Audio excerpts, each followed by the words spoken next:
এই যে হাড়ের ভিডিওর পরে গরুর কোরবানির ঈদের মাংস, যে বাইরের ফুড রিভিউ কি, এই যে পুরো হোমমেড দেখেন, গ্রেভিটা দেখেন একবারে মানে পুরা এই পুরা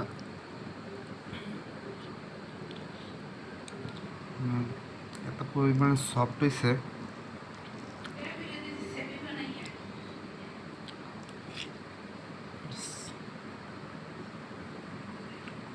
Oh my god. বিসমিল্লাহ। ভালো হয়েছে, অনেক সুন্দর হয়েছিল। রক শোয়া করে, রকের মাংসগুলো যেহেতু জোস, যারা পছন্দ করেন রক আবার ওরা বলতে পারবেন ওয়াও, বিসমুল্লাহ।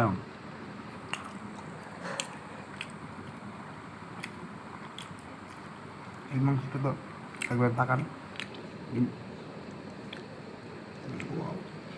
একদম সফট।